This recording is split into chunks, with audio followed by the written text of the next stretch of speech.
గారి దగ్గరికి వెళ్దాం. లయన్ వెంకట్ గారు, ఇప్పుడు చెప్పండి, ప్రధానంగా మన ఫిల్మ్ ఇండస్ట్రీకి సంబంధించి కొన్ని ఎవరైతే వర్గాలు ఉన్నాయో ఆ వర్గాలే మొత్తం ఏడుకున్నట్టుగా ఇప్పుడు రమాదేవి గారు కూడా అదే చెప్పారు, కోటేశ్వరరావు కూడా అదే చెప్పారు.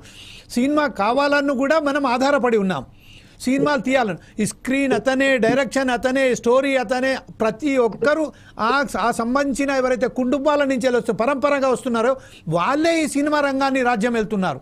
ప్రస్తుతం ఒక పర్టికులర్గా మన ఆంధ్రప్రదేశ్, తెలంగాణ ఉభయ రాష్ట్రాలకు సంబంధించింది ఇలాంటి సంస్కృతి మనకు అక్కడ బాలీవుడ్లో కనబడతలేదు, ఇలాంటి సంస్కృతి టాలీవుడ్లో కనబడతలేదు, సారీ మనకు హాలీవుడ్లో కనబడతలేదు, కేవలం మన టాలీవుడ్లో మాత్రమే ఇది కనబడుతుంది. దీని వెనకాల కారణం ఏంటంటారు సార్ మీరు? కోటేశ్వరరావు గారు చాలా బాగా చెప్పారు, బాగా అనాలిసిస్ చేశారు. నేను 25 year film industry, Telugu film chamber producer sector గా వైస్ చైర్మన్ గా 15 సంవత్సరాలు, చాలా సెన్సార్ బోర్డు మెంబర్ గా 4 సంవత్సరాలు, దాదాపు 600 సినిమాలకి బ్యాక్ బోన్ గా, చిన్న సినిమాలు రిలీజ్ కాకపోతే రిలీజ్ చేయించే విధంగా ఎన్నో ప్రయత్నాలు చేశాం. ఇది సినిమా ఇండస్ట్రీలో ఇది ఒక పెద్ద మాఫియా. ఇప్పుడు 600 సినిమాలు నేను రిలీజ్ చేయించింది కూడా వాళ్ళకి థియేటర్లు ఇవ్వక. సినిమా ఇంతకుముందు కోటేశ్వరరావు గారు చెప్పినట్టు సినిమా తీస్తే 2 కోట్లల్లో తీసినాం అనుకోండి, కనీసం 2 కోట్లు పబ్లిసిటీ పెట్టగలిగితేనే సినిమా థియేటర్ లో సినిమా రిలీజ్ అవుతుంది. ఇంకా మన దగ్గర డిజిటల్ మాఫియా అని ఒకటి ఉంది, UFO క్యూబ్ అని. మేము ఇంతకు ముందు 2010 కంటే బిఫోర్ నెగటివ్ లో సినిమా షూటింగ్ చేసినప్పుడు మేము ప్రింట్ ఉంటుండే, A centre, B centre, C centre అనేది ఉండేది, మన ప్రొడ్యూసర్ కి డబ్బులు వచ్చేది.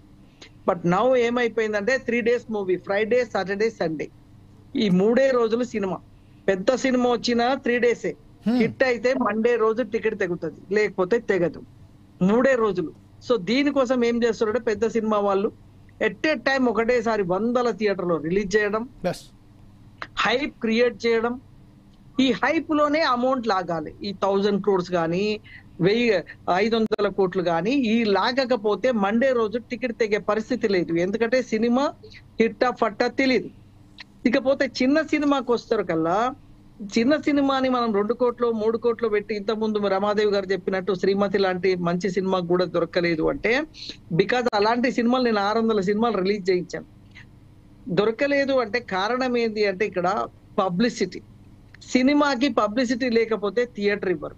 థియేటర్ ఇస్తే కూడా జనము ఒక మంచి ఫీల్ ఉన్న సినిమాకి థియేటర్ కి జనం వచ్చే పరిస్థితి లేదు. మీరు చూడండి, ఫస్ట్ డేనే ఒక మంచి సినిమా వచ్చినా కూడా ఫస్ట్ డేలో, సెకండ్ డే కూడా ఓపెనింగ్స్ ఉండవు, పెద్ద స్టార్ ఉంటే తప్ప. పెద్ద స్టార్ ఉంటే అంటే ఈ లాస్ట్ సంక్రాంతికి ఒక పెద్ద స్టార్ మహేష్ బాబు లాంటి స్టార్ ఉన్నప్పుడు హనుమాన్ లాంటి ఒక చిన్న సినిమా వస్తే బ్లాక్ బస్టర్ అయింది. సో అలాగే అది కూడా దాదాపు 25 కోట్లతో తీసిన సినిమా దాదాపు 10-15 కోట్లు పబ్లిసిటీ పెట్టారు. సో చిన్న సినిమా 2 కోట్లు 3 కోట్లతో తీసిన cinema is a very typical. మనం పబ్లిసిటీ అంత కాస్ట్ పబ్లిసిటీ చేయలేము, మళ్ళీ UFO క్యూబ్ కి డబ్బులు కట్టాలి, ఆ డబ్బులు కడితేనే మన సినిమా రిలీజ్ అవుతుంది. ఆ థియేటర్లు కూడా చాలా కష్టపడి కోటేశ్వరరావు గారు చెప్పినట్టు వాళ్ళని బతిలాడి మరి థియేటర్స్ తీసుకుంటే అవి కూడా ఎక్కడో మూలకున్న థియేటర్, నాన్ ఏసీయో బాగలేని థియేటర్లు చిన్న సినిమాలకు ఇస్తారు. జనరల్ గా బాగుంటేనే థియేటర్ కి జనం రారు. ఈ రోజు అంతా మల్టీప్లెక్స్ యుగం అయిపోయింది. థియేటర్ ఏసీ బాగుండాలి, అన్ని బాగుంటేనే జనం వచ్చే పరిస్థితి వచ్చింది. టోటల్ గా టెక్నాలజీ మారిపోయింది, యూత్ యొక్క భావం మారిపోయింది. ప్రతి వారి చేతిలో ఒక ఆండ్రాయిడ్ ఫోన్ వచ్చేసింది, ఏది కావాలంటే అది ప్రపంచాన్ని చూసే రోజు వచ్చింది. సో వాళ్ళ తగ్గట్టుగా సినిమా అందియగలగాలి, వాళ్ళకి నచ్చేలాగా అందిస్తే తప్ప జనం థియేటర్ కి రావడం లేదు. మొన్న చూసారు మీరు, ఐడియా ఉందో లేదో, ఒక 3 months బ్యాక్ సినిమా థియేటర్ కి జనం రావట్లేదని టోటల్ తెలంగాణ, ఆంధ్రప్రదేశ్ లో థియేటర్లన్నీ మూసేశారు. చిన్న సినిమాలు ఎన్ని రిలీజ్ చేసినా కూడా జనం వస్తలేరని థియేటర్లు వాలంటరీగా క్లోజ్ చేశారు. 1 month థియేటర్లన్నీ బంద్ ఉన్నాయి తెలంగాణ అండ్ ఆంధ్రప్రదేశ్ లో లాస్ట్ 3-4 months బ్యాక్. సో ఒక పెద్ద సినిమా వస్తే తప్ప జనం థియేటర్ కి రావడం లేదు. పెద్ద సినిమా అంటే 1000 కోట్లు 500 కోట్ల రేంజ్ సినిమాలు దానికి అలవాటు పడ్డారు. లేదా డబ్బింగ్ అక్కడి నుంచి రజనీకాంత్దో విజయో ఇలాంటి సినిమాలు వచ్చి బాగా హెవీ పబ్లిసిటీ ఉండి అందులో ఏదో సంథింగ్ ఇది ఉంది అని చెప్పి ఒక హైప్ క్రియేట్ చేస్తే తప్ప, బలగం లాంటి సినిమా దిల్ రాజు ప్రమోట్ చేసింది కాబట్టి ఆ జనం వచ్చిర్రు. బలగం లాంటి సినిమాలు 500 లాస్ట్ ఇయర్ 525 సినిమాలు సెన్సార్ అయినాయి 2023లో. బట్ సినిమా 40 సినిమాల వరకే ప్రజలకు తెలుసు. బట్ 475 సినిమాలు ఎవరికీ తెలియదు. వారానికి 10-12 సినిమాలు రిలీజ్ అవుతుంది. ఎవరికైనా తెలుసా? ఎవరికి తెలియదు. వస్తున్నాయి, పోతున్నాయి. వీక్లీ మీరు చూడండి, బుక్ మై షోలో చూడండి, లేదంటే పబ్లిసిటీ చూడండి, మినిమం 10-12 సినిమాలు రిలీజ్ అవుతాయి. బట్ ఎవరికీ తెలియదు. బికాస్ ఆ పబ్లిసిటీ కాస్ట్ పెరిగిపోవడం, ఆ సినిమా రిలీజ్ చేసి ఒక 4 షీటో 6 షీటో వేస్తే థియేటర్ కి వెళ్ళి జనం చూసే పరిస్థితి లేదు. హైప్ క్రియేట్ అయిపోయింది. ఈ రోజు ఇండస్ట్రీలో 1000 కోట్లు పెట్టి సినిమా తీస్తేనే అది సినిమా, 1200 కోట్లు కలెక్ట్ చేస్తేనే హీరో అనే ఒక ఎలా అయిపోయిందంటే ఇది ఒక టైప్ ఆఫ్ మాఫియా, ఈ టైప్ ఆఫ్ గ్యాంగ్ క్రియేట్ చేస్తున్నట్టుగా 1000 కోట్లు ఏంది, అది సినిమానే కాదు, 100 కోట్లు పెట్టి. ఇప్పుడు నిన్న మొన్న మన అల్లరి నరేష్ సినిమా రిలీజ్ అయింది, బచ్చల పెళ్లి సంథింగ్ ఏదో, దానికి జనమే లేరు.